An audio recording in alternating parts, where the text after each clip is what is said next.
Okay,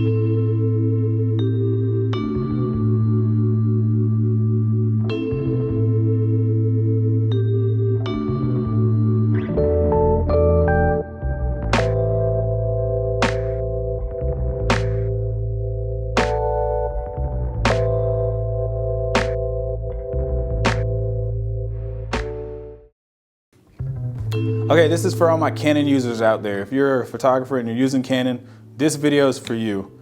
If you are using a DSLR and considering going to mirrorless, there's a lens that everybody knows about. That's right, the 70-200 lens, which is, in my opinion, that one lens that everybody loves. So there is the EF version right here, and there is the RF version right here. So things that you want to know about the two of these and why I like one more than the other in 10 minutes or less.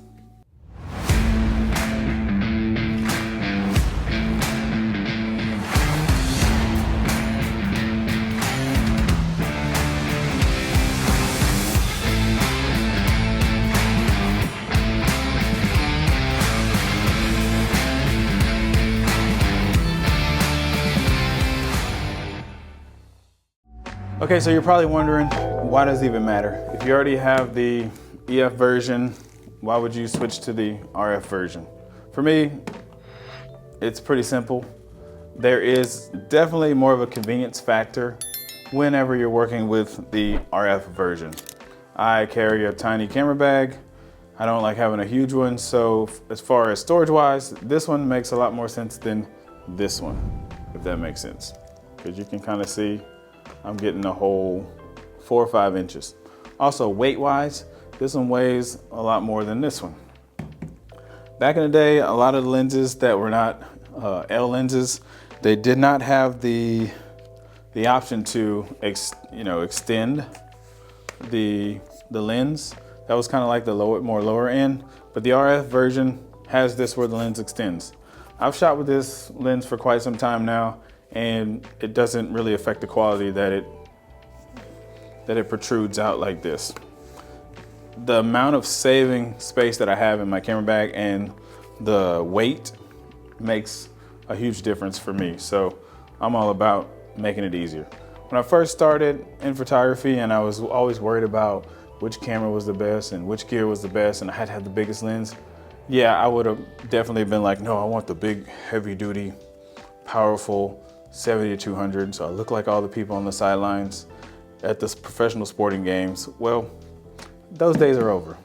I'm thinking about what tools can I use to make my job the easiest and the most efficient. So whenever I'm photographing something, I'm definitely leaning into getting something that's more portable, easy to move, and just get your stuff out and go. So I like this lens for that reason. So that's portability in my opinion.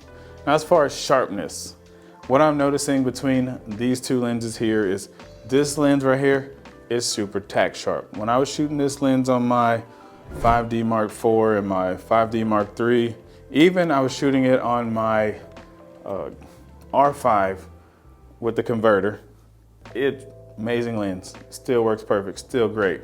You only notice the inferiority of this lens when you put this lens on. And you guys know I'm a 28-70 guy all day.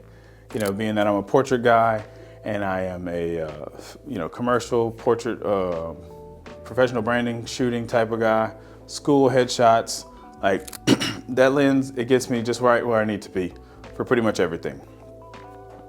But when I'm shooting sports or sports action, or I got players on the field, I always had to go back and grab this lens right here.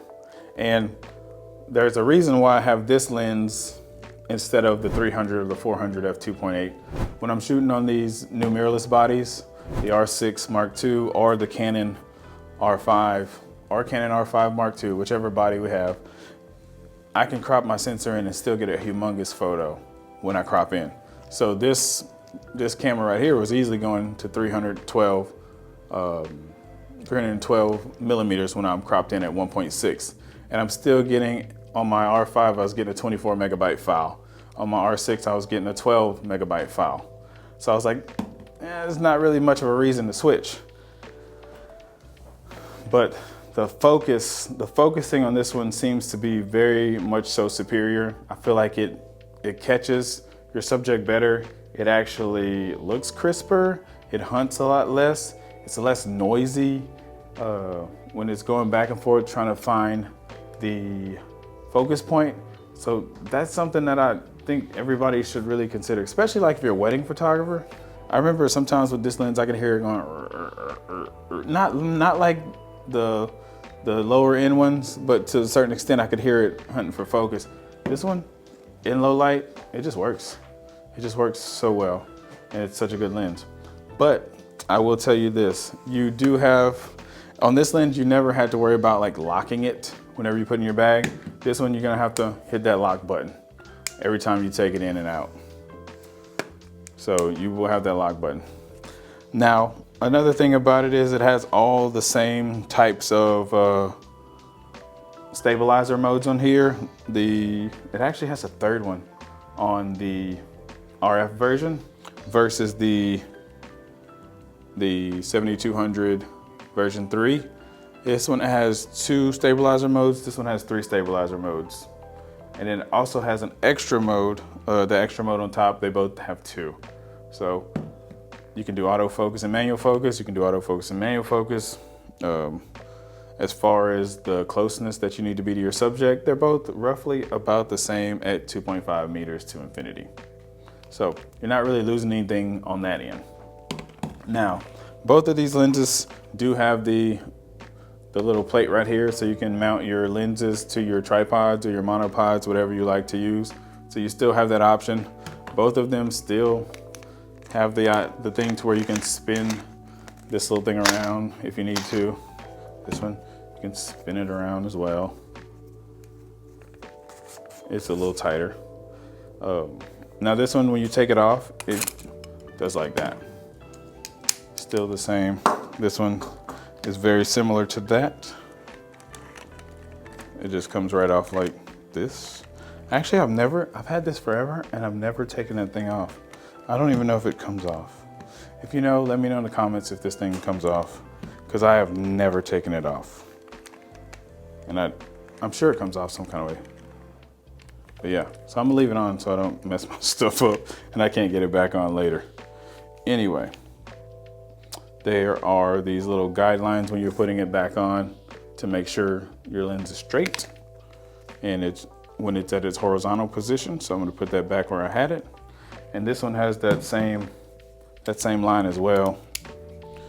Once you snap it on there, you pull it, you pop, once you snap it back on, you just pop it in like this, boom. And then you got it. Then you just line your line up again like we did earlier. And it's always right by the 70 on the lens. So the 70 to 200, where it's at 70, that's where you line it up for the horizontal one, boom. Now most of our cameras have the gyroscope thing inside, so you shouldn't have a problem. After you get it pretty close, put it on your camera, then use the gyroscope to make sure it's where it needs to be. I love this lens. I actually like both of these lenses. If you have this one, I don't think you really need to upgrade to this one. Just don't go taste it, because once you taste it, you'll be like, oh, I gotta get it. I gotta get it, it's just so much better. But if you never tasted the goodness of this lens, you probably don't need to upgrade. This has always been a solid workhorse lens. And I think it continues to have space in the market. And I think it will always have space in the market. As long as they're able to service it and keep it up to date, I don't see it going anywhere. Once Canon ends its service on this lens, then it's gonna be an issue. And then I'm gonna be like, hey, masses, go get this one, hurry. And there's actually a second version of this one already. Once they launched out I think it was the 24-105 f2.8, they started making a RF version about the size of that one, which is similar to this one. If you are wondering, we do have a video on the different varies of the 24-105. I think there was 3 different ones that we put a side-by-side comparison on, so you can go check out that video and see about what that size is, but it's literally about this size. It doesn't have this zoom capability like I was showing you earlier on the newer version of it, but it's still, from what I'm reading and seeing, it still works pretty good as well. So this is just a few of my comparisons and things that I like about the 70 to 200 and which one is better than which. I think it's still too close to make everybody jump ship to this one if you have the version 3. Now if you have the version 1 and you're having issues with it, then by all means switch to this one if you got the mirrorless body. But if you have the version 3, I don't know if the tech is there yet to make you jump to this one. So that's my honest review in a handbasket. This is for the Canon shooters out there who are getting ready for football season and cheer and all that stuff where you're gonna have to be a little bit further away from your subject. You're gonna be out of the fields doing low light stuff. This video is for you. So I hope it helps you. Hope you're out there crushing it, getting some amazing content. And I cannot wait to see you on the next video. All right, guys, peace.